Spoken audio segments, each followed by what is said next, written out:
Ababadde mu mpaka ez'akamalirizo za Miss ne Mr Bukedde bavudde mu bitundu eby'enjawulo nga bazze n'ebikwano n'ab'enganda okubawagira. Nina essuubi tuli bawanguzi.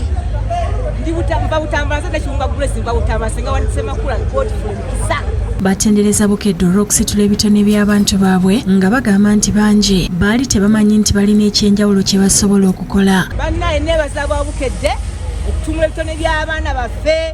Waliwo abaana baffe nga balina ennaku nga bali eyo babadde bali mu bitoogo naye kati esasema ekyapa inside pocket tugenda nakyo. Noah Kibuuka nga ye kitaawe wa Praise Wisdom eyalondeddwa nga Miss Bukedde agambye nti omwana we yatandika okuyimba ku myaka 4 era kati musanyufu olw'okuba atandise okufuna mu kitone kye. Okuva ku myaka 4 ng'ajja ayimba paka kati watuuse naye tweyanza nnyo Bukedde naye nga wabaddewo okusomozebwa kusoma kola biki ne mugamba ekyo kyoli genda nakyo mu maaso Mukama agenda kuba akwongerayo mu maaso. Godfrey Mukisa nga ekitaawe wa Godfrey Semakola eyawangudde obwa Mr Bukedde agambye nti omwana we yava buto nga ayagala okuyimba era nti okuwangula kibadde kisuubirwa. Mpulira essanyu lingi nnyo bannange ate era nabadde nkisuubira kuba omwana wange ayina ekitone okuva mu buto Semakula nga ayagala nnyo ebintu ebyo. Asiimye abamuwerekeddeko ne Bukedde olw'okumukwata ku mukono. Nebaza aba Bukedde TV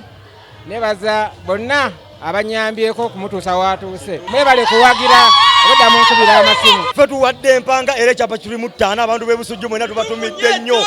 Sikyategeera nze ne mukono simanyi nti mukono naatuuka nze. Abalala olulabe bannaabwe nga bawangudde ne batandika okukuba pulaani y'ensimbi ze bafunye nti nabo baagala bazigabaneko kubanga baludde nga babawagira. Nze nazo wano Kura Yusufu Bossa alina zimpaako nazo ne sasula tiketi ne mulaba era nze ndi musanyufu nnyo for the sake of Bossa. Mariam Sewamala owa Mariam Fashions era nga yayambazza abakontanyi n'abasazi b'empaka zino asiimye Bukedde olw'enkolagana ennungi. Neebaza Bukedde TV enkolagana gye yampa n'enkolagana nabo mu bulungi bambi mwebale. Alambuludde engeri gy'alabyemu empaka zino. Empaka zibadde nnungi nnyo bajjaaji bambi mbeebaza bakoze omulimu omutuufu kyebasaze kyekyo. Gerard Bateho wa Njove State Developers ayozayozezza abawanguzi era n'abakubiriza obutatunda ttaka lye bafunye naye balikulaakulanye. Tekyali badde kirungi nnyo okutunda ttaka kubanga ettaka kintu kya bugagga ate ettaka kye kintu ekikulaakulana. Leero oliguze jjukira luli ettaka eryo twali bawera ku miliyoni 12 kale ettaka tulitunda miliyoni 15 ekifo kyekimu kitegeeza omwaka ogujja takati abantu batandise okuzimba lijja kuba mu miliyoni 2.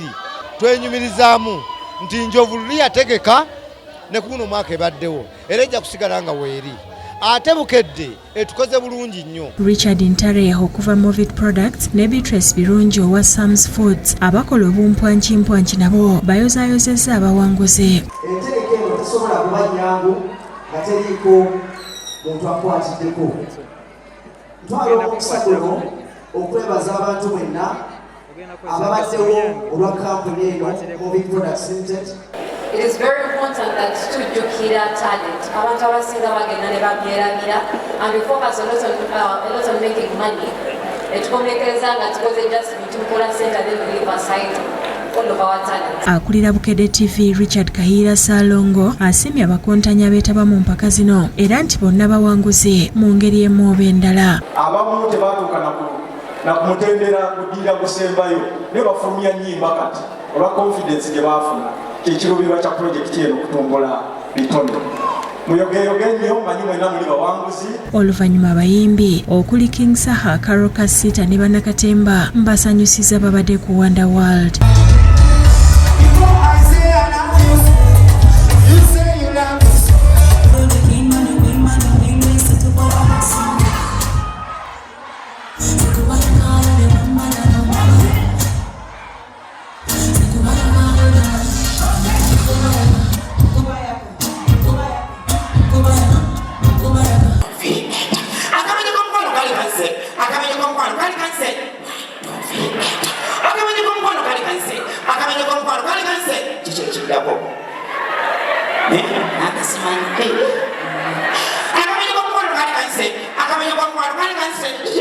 David Tamale ne Ignatius Kamya be bakusakidde eggulire lino ku Bukedde TV.